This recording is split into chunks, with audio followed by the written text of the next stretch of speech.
Bien, bonsoir à tous et à toutes. Aujourd'hui, on va parler de l'évangile selon le spiritisme sur le chapitre 18, qui s'appelle Beaucoup d'appelés et peu de lus.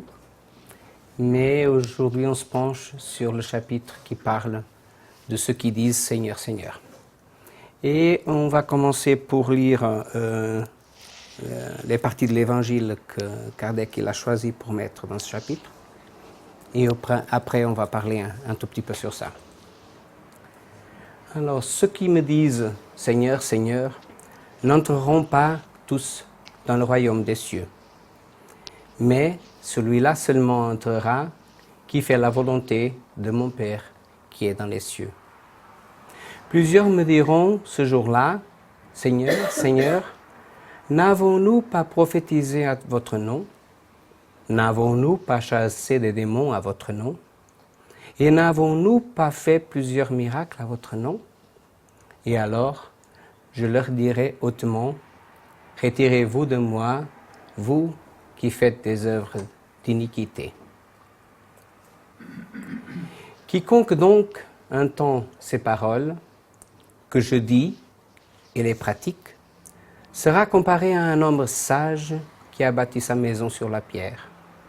Et lorsque la pluie est tombée, que les fleuves se sont débordés, que les vents ont soufflé, et sont venus fondre sur cette maison, elle n'est point tombée, parce qu'elle était fondée sur la pierre.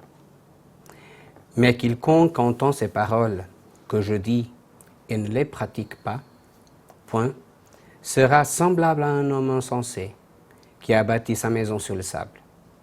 Et lorsque la pluie est tombée, que les fleuves se sont débordés, que les vents ont soufflé et sont venus fondre sur cette maison, elle a été renversée et sa ruine a été grande.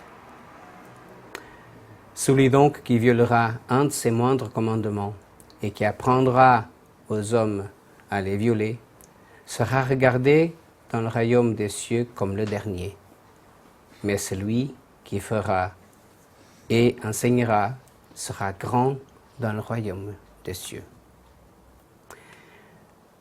Alors si on retourne un tout petit peu en arrière et si on pense à Moïse et à la loi qui Jésus il vient de la changer, que c'était la loi du œil par œil, dent par dent, que c'était une loi un peu de comparaison, si tu me fais ça, je te paye avec ça. Jésus il vient nous donner une nouvelle loi en disant « Aimez les autres comme à vous-même, aimez même vos ennemis ». Si aujourd'hui pour nous qu'on est dans l'année 2019, c'est difficile de penser à aimer les ennemis, comment il y a 2000 ans, Jésus il pouvait dire à quelqu'un, à nous, qu'on était brutes comme des pierres, de non, c'est pas vous n'allez pas faire œil par œil, mais oui, vous allez vous aimer les uns les autres. Et quand il dit que ceux qui me disent Seigneur, Seigneur, n'entreront pas dans le royaume de Dieu s'ils ne le sont pas à ce qu'ils disent. Et ça, c'est un peu maintenant ce que nous, on doit apprendre sur nos prières. Parce qu'encore aujourd'hui, combien de monde va à une église, suit une religion, fait comme il pense qu'il fait de mieux, mais quand il prie, il fait que dire Seigneur, Seigneur, sans rien sentir. Et les prières sont l'arme la plus puissante que nous on a pour se protéger du mal, pour nous protéger, pour protéger notre famille, notre foyer, parce que c'est avec une bonne prière qu'on va nous protéger et protéger le nôtre. Et c'était ça que Jésus il voulait surtout dire. C'était, si tu parles en mon nom, si tu me parles, c'est bon que tu le sens. Et quand on donne des conseils à tout le monde de faire une prière, c'est d'essayer de de mettre le plus de sentiments possible quand il prie. Parce que c'est ça le plus important. C'est quand on parle à Dieu, on parle du cœur, pas de la bouche. Et bien sûr que nous tous, on est des humains. À l'époque, les prophètes, ils étaient aussi. Et Jésus lui disait, mais va, prophétise, libère les démons, qu'à l'époque s'appelait démons, maintenant avec le spiritisme, c'est des mauvais esprits, et aller guérir les personnes. Qu'à l'époque on appelait des miracles, mais aujourd'hui avec le spiritisme on sait parfaitement que rien ne dépasse les lois naturelles du Père et qu'il n'y a pas de miracle. Il y a juste une façon de travailler le fluide universel et que c'est pour ça que les apôtres, ils pouvaient quand même faire la même chose que Jésus et aider les gens qui étaient suivis par des esprits et même avec des défauts physiques. Tout était que un résultat de leur pensée. Et Jésus le donne après pour que nous, à l'époque, on puisse comprendre des exemples. Et il nous compare l'homme qui bâtit une maison sur une pierre et l'homme qui bâtit une maison sur le sable. Et nous tous, on connaît les histoires de Walt Disney avec la petite histoire des 3 cochons qui décident d'avoir une maison et chacun fait une maison à sa façon. Le premier, il construit une maison de sable. Le deuxième, il construit une maison de bois. Et le troisième, il construit une maison en pierre.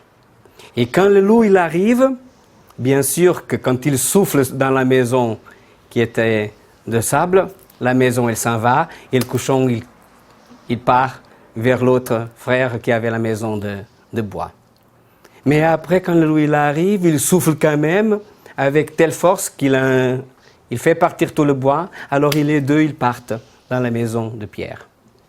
Et là, quand le loup il arrive, il essaye de la mettre par terre, mais il n'a rien à faire. Et je pense que Disney, il a exactement cherché ici, dans cet exemple de Jésus, pour s'inspirer à faire cette histoire d'enfant. Parce que l'homme qui construit une maison sur la pierre, elle va être stable, elle va être dure, et il peut devenir quoi qu'il soit, elle va quand même rester solide et debout. Par contre, et on voit aujourd'hui malheureusement ça, dans toutes les maisons qui sont construites au bord de la mer, que petit à petit il faut les détruire parce qu'elles vont partir avec la mer. Ils vont partir et elles partent avec le vent. Alors, et dans notre expérience personnelle, à chacun de nous, on doit quand même profiter de cet exemple, essayer de construire notre maison sur de la pierre, notre maison et pas sur le sable. Parce que à chacun de nous, si on pense un peu, si on réfléchit un peu sur ce que le spiritisme il nous enseigne, à ce moment-là, il n'y a personne ici de la salle à quel moment il va mourir. Ni ici dans la salle, ni partout dans la planète. Nous tous, d'un moment à l'autre, on peut partir pour le monde spirituel. Est-ce qu'on est prêt pour ça? Est-ce que notre maison, elle est assez forte pour qu'on arrive de l'autre côté et on aille des murs pour se tenir dans une bonne position? Où nos pensées, elles se partent à gauche et à droite, on s'en fout un tout petit peu des autres. Nos actions, c'est un peu l'égoïsme et l'orgueil, où on essaie de travailler ça à nous. Il faut que notre maison soit en pierre, en contrôlant nos défauts, nos activités et nos pensées. Comme Eva le disait avant, les esprits, dépendant des échelles où ils sont, ils peuvent ou pas voir les uns les autres. Les esprits inférieurs, ils ne voient pas les esprits supérieurs si les esprits supérieurs ils le veulent. Et ça, c'est seulement dans le but de les aider. Parce que quand on donne trop de lumière à quelqu'un, on va l'aveugler. Il ne voit plus rien. Ça se passe avec nous. Au moment que dans une journée, belle journée de soleil, on regarde le soleil, plus que quelques secondes, on devient ébloui, et après, quand on regarde autour, on ne voit plus rien. Alors, à présent, c'est un peu ça aussi. On a l'information qu'on a besoin. On a les connaissances qu'on est capable de tenir. Et on a les sources de pouvoir retirer ce qu'on a besoin par rapport à nos connaissances, à notre moment d'évolution et à ce moment présent de la Terre. Après, Kardec, il nous dit ça. Tous ceux qui confessent la mission de Jésus disent « Seigneur, Seigneur ». Mais à quoi sert de l'appeler Maître, Seigneur, si l'on ne suit pas ses préceptes? Sont-ils chrétiens, ceux qui l'honorent par des actes extérieurs de dévotion et sacrifient en même temps à l'orgueil, à l'égoïsme, à la cupidité et à toutes leurs passions? Sont-ils des disciples, ceux qui passent des journées en prière et n'en sont ni meilleurs, ni plus charitables, ni plus indulgents pour les semblables? Non, car ainsi que les pharisiens, ils ont la prière sur les lèvres et non dans le cœur. Avec la forme, ils peuvent en imposer aux hommes, mais non à Dieu. Alors est-ce que nous, on est un peu aussi comme ça? On parle, et après on fait? Peut-être non. Et pour ça, j'ai pris Source Vive et j'ai pas pris. La spiritualité, elle est merveilleuse.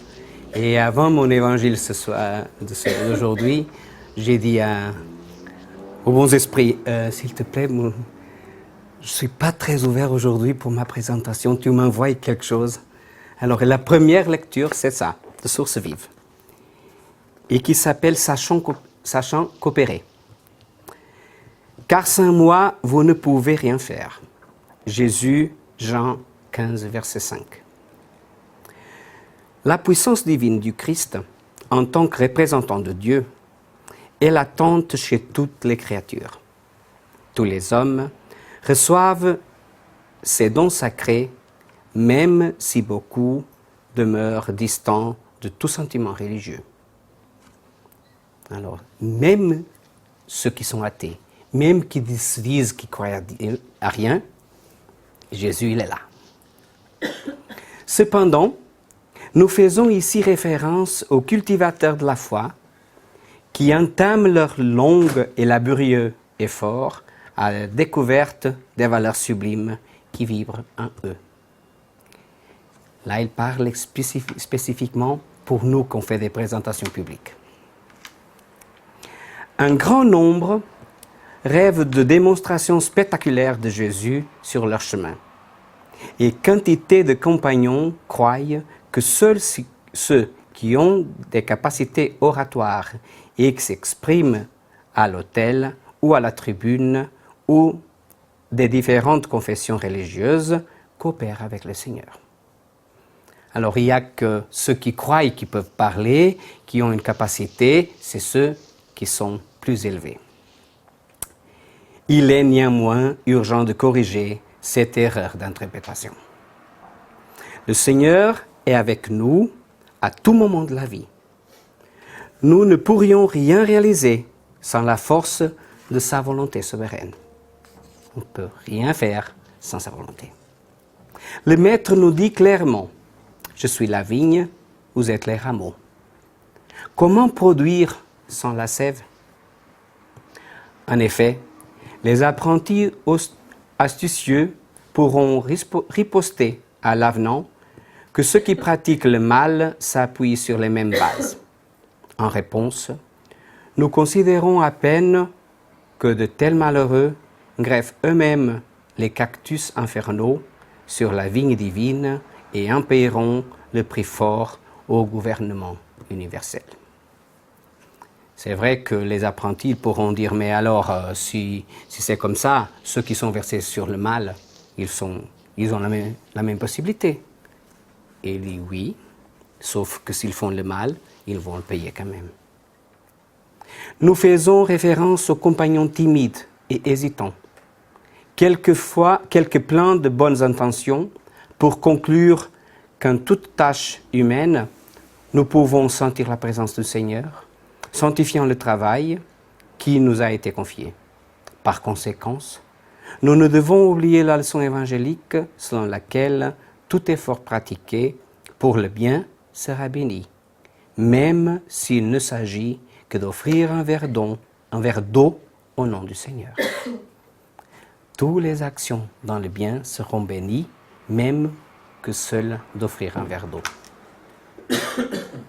Le Maître ne se trouve pas seulement au service des hommes qui enseignent la révélation divine à travers des paroles académiques, instructives et consolatrices. Il accompagne ceux qui administrent le bien du monde et ceux qui obéissent aux ordres de leur chemin, contribuant ainsi à l'édification d'un futur meilleur dans le cadre des organisations matérielles et spirituelles. Il reste aux côtés de ceux qui travaillent la terre et coopèrent à la structuration et au perfectionnement du planète, tout comme il inspire les missionnaires qui œuvrent avec intelligence à l'évolution des droits humains. Sachons donc coopérer, là où nous avons été appelés à servir et à apporter notre concours chrétien. Fais de ton mieux pour réaliser les tâches qui t'ont été confiées. Peut-être te trompes-tu aujourd'hui en croyant servir les autorités terrestres, mais pourtant viendra l'heure révélatrice où tu reconnaîtras que tu es au service du Seigneur. Viens donc te joindre au divin architecte en esprit et en vérité, car le problème fondamental de notre paix est précisément de savoir si nous vivons en lui autant qu'il vit en nous. Et c'est ça notre but sur terre. N'importe quelle soit notre profession, n'importe quelle soit notre activité, soit dans le Saint-Spirit, soit dans la vie, n'importe quel soit ce qu'on fait, Jésus est toujours avec nous. Et même si on pense qu'on est en train de servir des intérêts matériaux, plus tôt ou plus tard, on va découvrir qu'on est tout simplement à suivre les instructions de Jésus. Et si on ouvre nos yeux, si on ouvre nos pensées, les inspirations qui arrivent d'en-haut, ce sont vraiment des moments que nous, on ne va jamais les oublier. Kardec continue. C'est en vain qu'ils diront à Jésus, Seigneur, nous avons prophétisé, c'est-à-dire enseigné de votre nom. Nous avons chassé les démons à votre nom. Nous avons bu et mangé avec vous. Et il leur répondra, je ne sais qui vous êtes. Retirez-vous de moi. Vous qui commettez des iniquités, vous qui demandez des paroles par vos actions, qui calomniez votre prochain, qui spoliez les veuves et commettez des adultères. Les esprits nous connaissent mieux que nous-mêmes.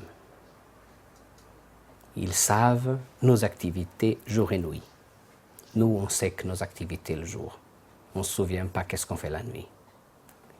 Et par contre, on est toujours très orgueilleux de ce qu'on fait. Et dans ce cas-là, comme il dit Kardec, on va demander à Jésus, mais j'ai fait ça à ton nom, j'ai fait ça, et j'ai fait ça. Ça ne sert à rien. Parce que les esprits savent exactement ce qui va dans notre cœur et ce qu'on fait, si on le fait ou pas, avec l'intérêt de le faire ou pas. Retirez-vous de moi, vous dont le cœur distille de la haine et du fiel. Vous qui répandez le sang à vos frères en mon nom, qui faites couler des larmes au lieu de les sécher. Pour vous, il y aura des pleurs et des grincements des dents, car le royaume de Dieu est pour ceux qui sont doux, humbles et charitables. N'espérez pas fléchir la justice du Seigneur par la multiplicité des paroles, de vos paroles et de vos génuflexions. La seule voie qui vous est ouverte pour trouver grâce devant lui est la pratique sincère de la loi, de l'amour et charité. Et pour ça, Kardec, il dit toujours que hors charité, point de salut. Pas hors spiritisme, point de salut. Parce que Jésus, il dit exactement ça.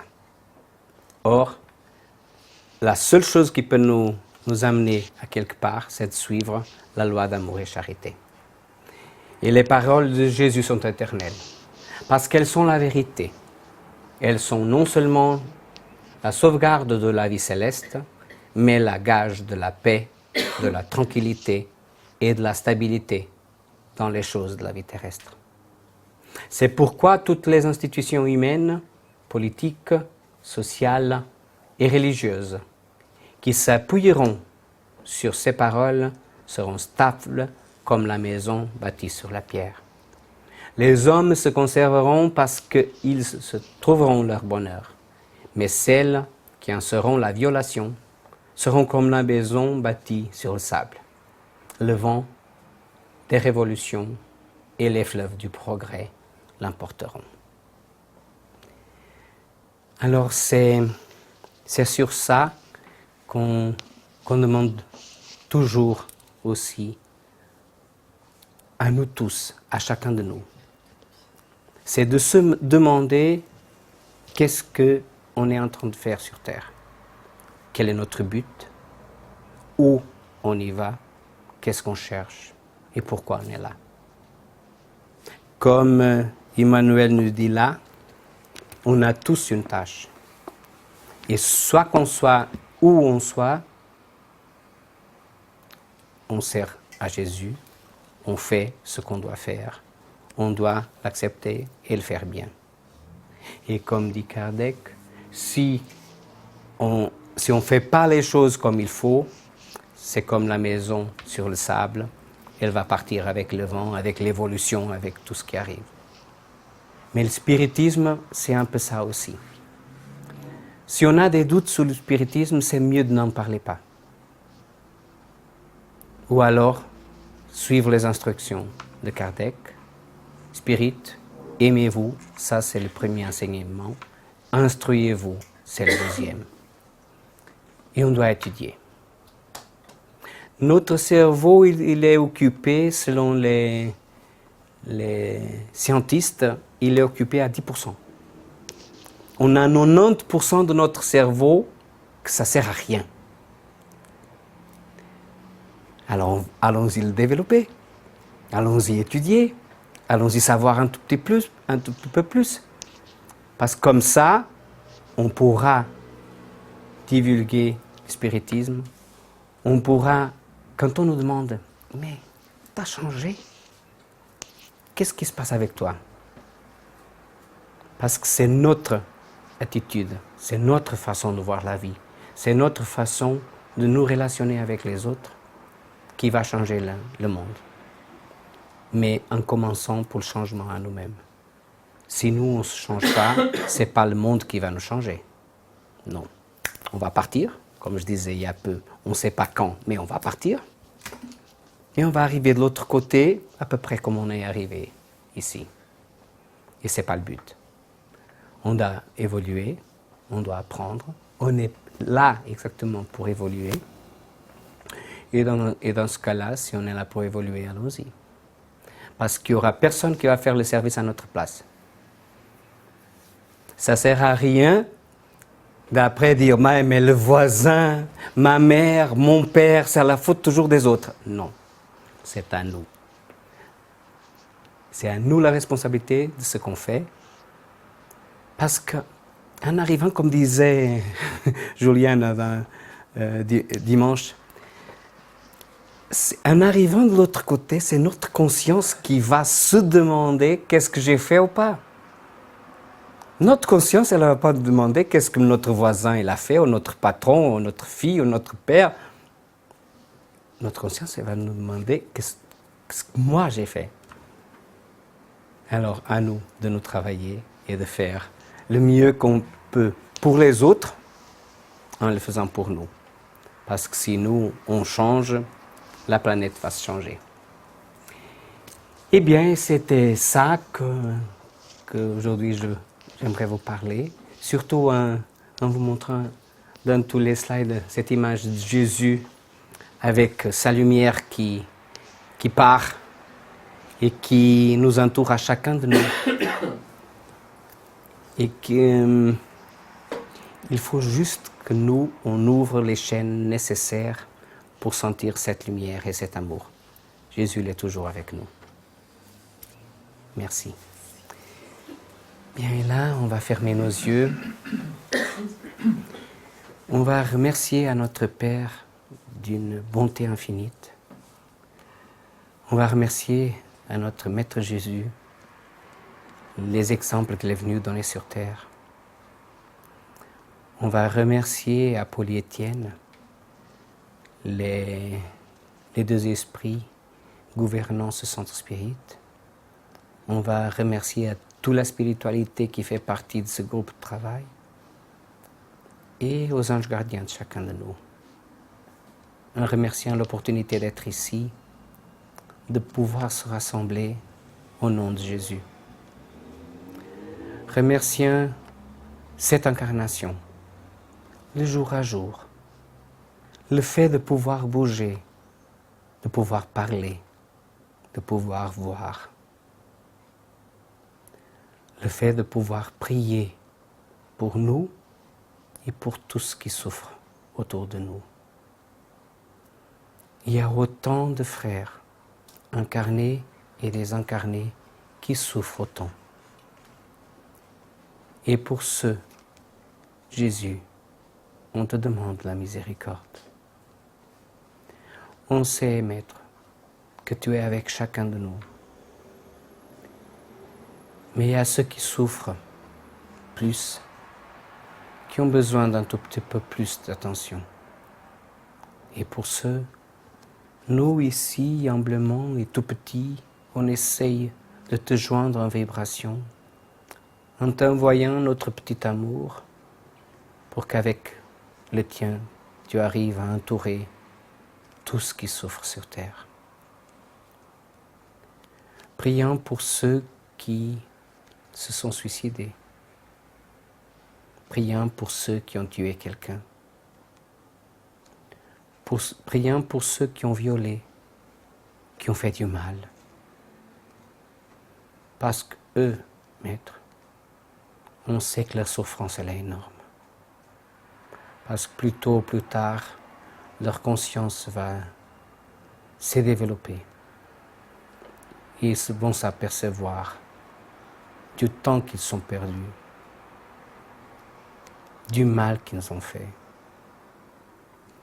Et ils doivent réparer tous, comme nous, on est ici sur terre, aussi en train de réparer beaucoup des choses qu'on a fait aussi. On te remercie que cette énergie divine qui nous entoure à présent, on puisse les amener avec nous pour la dégager, soit chez nous, soit avec nos amis, nos collègues de travail, partout où on va. Qu'on puisse dégager ton amour, Maître, ta lumière, ta paix, ta tranquillité, et qu'on puisse tenir comme ça tout le reste de notre existence. On te remercie infiniment pour toujours, qu'ainsi soit-il.